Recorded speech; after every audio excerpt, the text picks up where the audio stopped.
de trainingskoers. Nou ja, toen werd het eigenlijk een beetje chaotisch. Oh, dus ik moet het dichtdraaien. Toen ben ik Theo Bos-style volzittend heb ik gesprint en toen ben ik over de finish gereden. Maar eerst even reclame.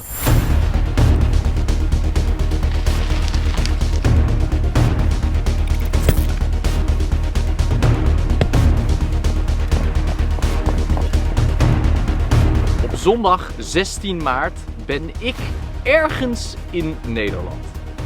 Jullie opdracht? Mij vinden.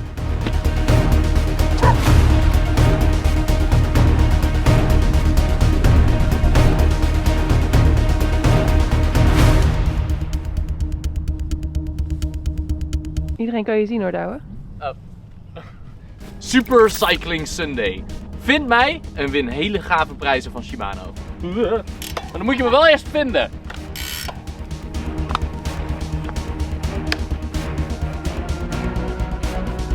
Pak me dan!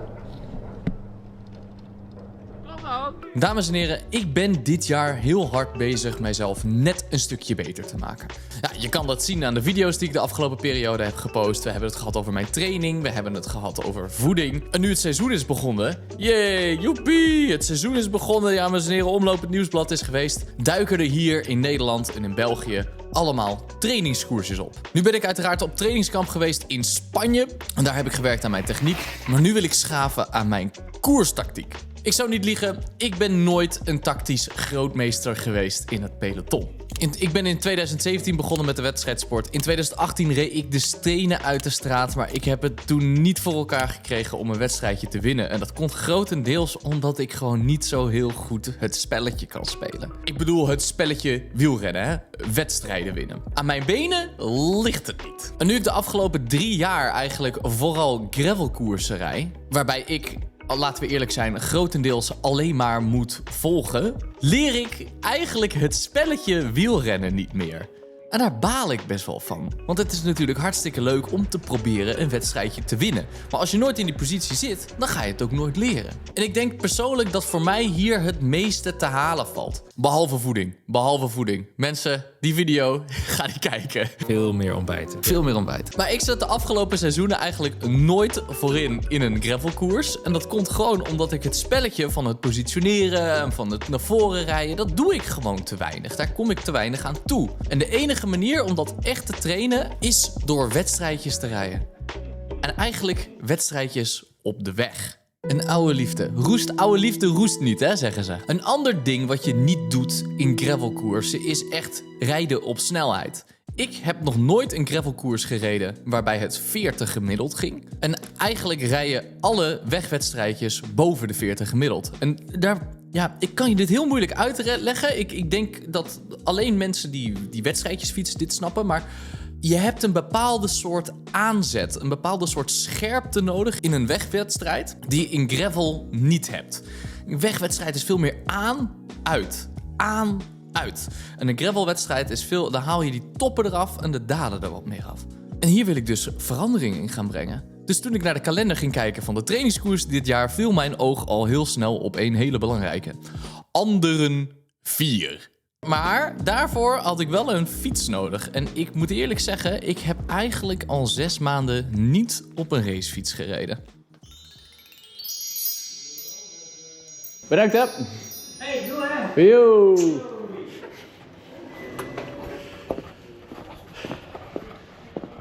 Nou, terug in de tijd. Terug op de wegfiets. Nou mensen, douwen op de racefiets. Dat is best wel gek, want ik heb echt letterlijk, denk ik, 5-6 maanden niet op een racefiets gereden. Ik reed al mijn wegritjes reed ik ook op de gravelbike. Maar nu ik eindelijk weer een racefiets heb ik het zo gemist. Toen ik bij Giant kwam, legden ze mij de optie voor, nou wat wil je, een TCR of een Propel? Dan zou je eigenlijk de logische keuze kunnen maken en te zeggen, ja, ik kies voor een Propel. Je woont in Nederland, aero is alles, maar de TCR, de Giant TCR, heeft zoveel geschiedenis in het wielrennen. Zoveel geschiedenis in het Nederlandse wielrennen. En ik als Tom Dumoulin fanboy kon gewoon niet anders dan gaan voor de fiets waar de Giro van 2017 op is gewonnen. Dit is de TCR Advanced Pro. En ik ben er gigantisch blij mee. Dit is het eerste compact frame. De TCR is zo lang marktleider geweest in de hele fietsindustrie. Ik kon niet anders dan voor deze fiets gaan. Op de gravelbike rij je eigenlijk zoveel langzamer. En nu ik voor het eerst weer een paar keer op de racefiets heb gereden, jongen, de gemiddelde snelheid ligt zoveel hoger. Niet normaal. Maar jongens, voordat we naar de trainingskoers gaan, ik neem jullie even mee door mijn bolide. Het is een work in progress. Mensen, ik wil hem nog wat meer optimaliseren voor aerodynamica en mijn fietspositie. Maar ik ben een heel eind. Interessante dingen, de nerds hebben het al gezien. Ik run een Shimano 105 krenkstel. En dat doe ik niet zomaar. Nee, ik ben voor kortere cranks gegaan. Dit zijn 165 mm cranks. Ja, ik moest mee met de hype, hè. Ik als journalist moet natuurlijk de hype uitproberen. Door die 165 mm cranks rul ik een wat agressievere positie. De zadel staat helemaal naar voren. Ik heb een wat langere stuurpen, wat dieper. Gaat misschien nog eens als een stukje onderuit. Ben ik een beetje mee aan het experimenteren. Hartstikke leuk. Ik vind het geweldig. Ik kan er niks anders over zeggen. Maar ik heb het ook nog niet zo lang. Dus een diepte review die komt later wel in deze serie. Hele korte krenkjes op jouw fiets, Douwe. Hele korte... dat valt allemaal hartstikke mee. Hoe kort is kort dan? 165. Ik vind het gewoon heel grappig dat er nu zo'n soort van paniekbeweging lijkt te bestaan bij iedereen van, korte cranks, we moeten mee. Ja, verder is hier helemaal Shimano afgemonteerd, uiteraard. Hè. Super gave Cadex SLR wieletjes. Dit zijn echte klimwielen. Deze fiets is ook zo licht, jongens. Dit ding waait weg. Ik ben heel blij dat hij nu blijft staan, maar dit ding waait praktisch weg. Maar super klimwieletjes. Deze wissel ik omwille de omstandigheden om voor wat diepere wielen. Maar ik zou dit jaar heel graag een klimfondo willen rijden. Dus denk een Marmot, denk een Trois Ballons of iets in die richting. En daar wil ik gewoon, daar heb je een lichte fiets voor nodig. Hier ga ik nog even wisselen, want Pro One's way to go, hè. Kom op, laten we eerlijk zijn. Carbon stuurtje, shifters. Heel klein beetje naar binnen. Mag dit? Ik weet niet of dit mag. Maar misschien moet ik ze terugdraaien. Ik ben in ieder geval nog niet door op mijn vingers getikt. Ja, en het is een size medium. ML. En sportvoeding uiteraard door Ministry.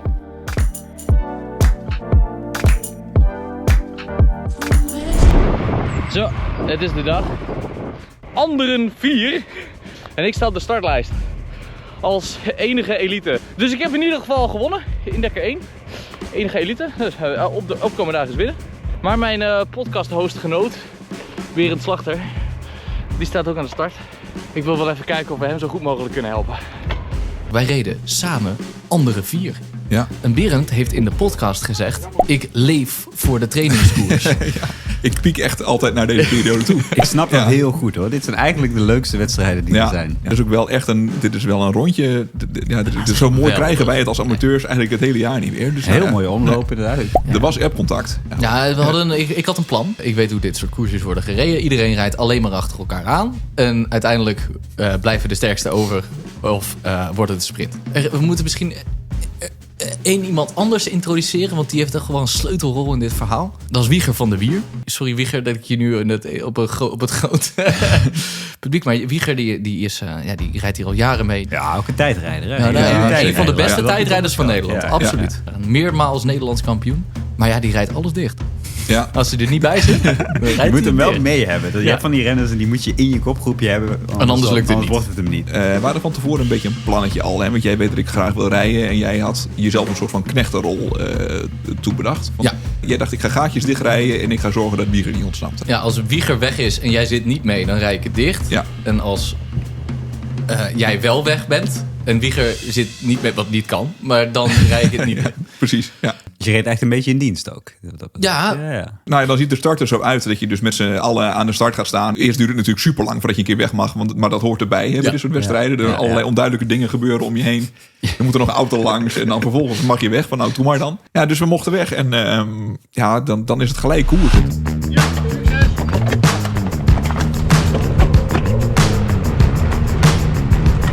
Ja, ik ben ook direct met 800 watt weggereden. Ik heb nooit bij de junioren gefietst, maar zo moet een juniorenkoers gaan. Dat het de hele tijd alleen maar aanvallen is. En elkaar gewoon naar de kloten fietsen.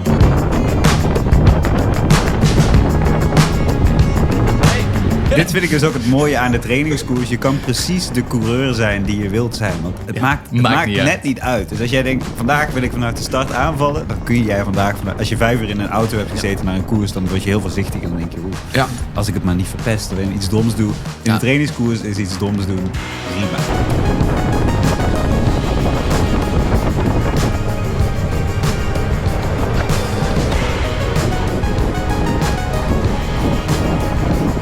Berend en ik hebben allebei volgens mij het idee, als we die koers maar gewoon zo hard mogelijk maken, dan zitten we er waarschijnlijk nog bij op het eind. Ja.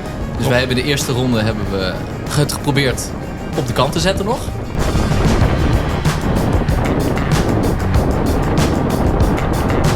Dat lukte niet, want uiteindelijk moesten we concluderen dat er geen wind stond. Nou, net te weinig. net te weinig. Net te weinig, ja.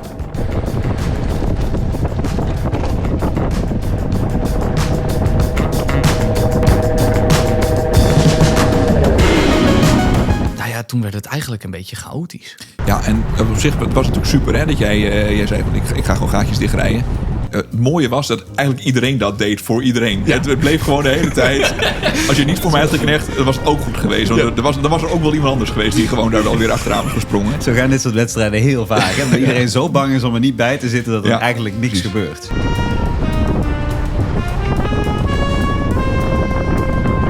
Tijdens de wedstrijd, want er waren 2 andere elites. Eentje die heb ik nooit gezien. En de andere was ploeggenoot Jaap Vogel. Ja, Vogel. Ja. Die kwam net terug van een koers in de zandbak. 8 dagen Tunesië. Ronde van Algerije. Algerije. En losse 1.2 koers in Algerije. Nou, die was helemaal naar de kloten, zei hij. Maar die kwam dat was wel de enige andere elite. Ja. Dat is jouw competitie. Ja. Die kwam naast mij fietsen en die zei, ja, we moeten wel een beetje samenwerken. Hè? Toen dacht ik, dan heb ik een dubbel verbond. Dat is interessant. Ja, dat maakt het gelijk ook voor mij super ingewikkeld. En ik dacht, daar waar leen ligt, jij je dan waar ook ligt de meteen voor? loyaliteit? Ja, waar ligt nu de...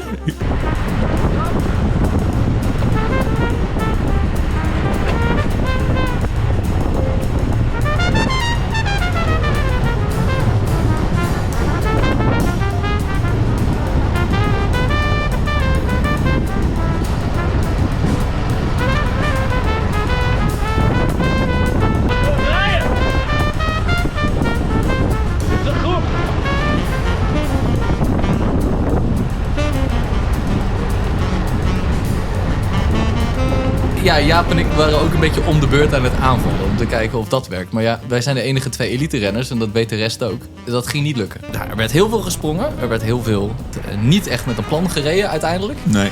Totdat in de laatste ronde, ik zag het allemaal gebeuren.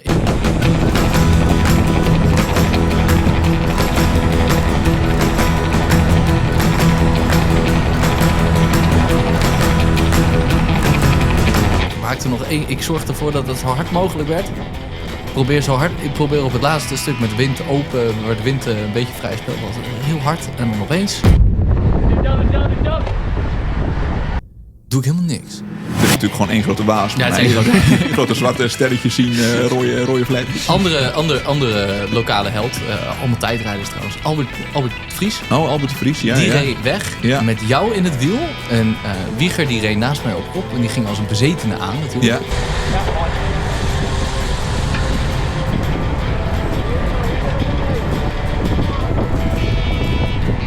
Wieger die reed vooral heel hard. Omdat hij een Giro Arrowhead op. Ja, het is zelfs op ons niveau, waar ik Wieger inmiddels ook toe reken. Hij was ooit veel beter, maar inmiddels is hij ons niveau. Ja. Is de Giro Arrowhead, die hondslelijke tijdrithelm die nu ook in het peloton gedragen wordt, is gewoon een bon ton om te dragen. Wat kunnen we hier tegen doen? Jullie reden weg en de enige reden, en dat was heel mooi, want in de tussentijd was dat peloton 3 keer door de helft gegaan. We waren nog maar met 7 of zo, dat had ik ook niet door. Opeens, waar is iedereen? Maar er waren 3 mensen niet mee. En toen dacht ik, de kopgroep is weggereden. Ik keek naar achter en er waren er nog 2 anderen. Waaronder dus Jaap Vogel en ik. Dus de 2 elites die waren niet mee. Want het gat was van jullie, dat werd toch heel snel 10, 15 seconden. Mm-hmm. En toen zei Jaap, ik kwam naast me fietsen. Ja, ik wil eigenlijk wel sprinten. Ik moet er... Huh? Ja, maar ik heb een verbondje ook met Berend, dus ik ga niet helemaal dichtrijden. Oh, dus ik moet het dichtrijden. Ja, hier was ik dus al bang voor. Dus ik heb het een beetje dichtgereden. Ja. Maar ik heb het ook zo op een manier gedaan dat Jaap wel een hele lange sprint moest doen. Nou, dat was misschien wel mijn geluk, want uiteindelijk werd het sprinten. Wieger deed nog een soort van Hail Mary attacken aanvallen op het laatste. Alles of niks. Ja. En toen werd het toch nog wat. Hè. Er kwam nog wat van achterop. Toen werd het toch nog een beetje sprinten. En toen in de sprint keek ik omheen, dacht ik, nou, volgens mij kan ik gewoon harder fietsen dan al deze mensen. Laat ik dat maar even doen. Ze gaan niet op de foto staan. Makkelijk. Nou, nee. Toen ben ik Theo Bos-style volzittend heb ik gesprint en ben ik over de finish gereden. Grandioos, Berend. En zo, is het en voorjaar zo geslaagd. mensen, Ja. heeft deze podcast zijn eerste overwinning te pakken. Yes! Het is wel een beetje tegen de geest van de podcast in, wellicht. Maar het is, Ja, dit klopt. Er is eigenlijk niks voor ons om te winnen. Nee, maar goed, nee. Nou ja, goed. Nee, indekkers hebben we niet. nee, hebben we Dat gewoon hoeft niet. dan ook niet meer. Te veel verbondjes. Ja joh, geen probleem. Niks spelen. Er was geen wiel meer, hè? Hoor ik nou, is het gelukt? Het is gewoon gelukt. Ja, en Hey, zeker ook teamwork, lukt, ja. teamwork. Bam. Oh, jongens, geen tijd. Gewoon in mijn fietskloffie nog de outro opnemen. Maar oprecht, ik denk dat ik superveel kan leren van weer meer rijden op de weg. Ik denk dat je dat ook gewoon kan zien in de video. Je ziet koerstactieken, je moet meer nadenken over wat je doet. En ik vind dat superleuk. Ook als je jezelf dus een missie geeft. Ja, je denkt gewoon veel actiever na over de wedstrijd. En dat is gaaf, joh. Ik vind dat echt super. Volgende keer wel echt voor eigen kansen rijden. Dat heb ik wel met mezelf afgesproken. Want ik ben er nu wel klaar mee om in dienst te rijden. Ik mag zelf ook wel een keertje... Ik mag ook een keer voor mezelf opkomen, toch? Hey, vond je deze video leuk? Laat dan een duimpje achter. Abonneer je alsjeblieft op het kanaal. Nou, we zijn bijna op 33.000. Ik hoop echt nog veel groter te worden. Dus help mij mee groeien en druk op die abonneerknop. En wil je meer content zien, dat kan je altijd nog de volledige race breakdown kijken via Petje Af. Door dingen doen te worden voor een kleine bijdrage van €5 of €10 in de maand kan jij dus extra content krijgen. En steun je mij om deze video's te blijven maken. Goeie deal, ik zie je in de volgende video. Het brengt mij veel. Ik merk dat het hier beter van wordt, van op de weg rijden. Dus ik ga dit denk ik wel vaker doen.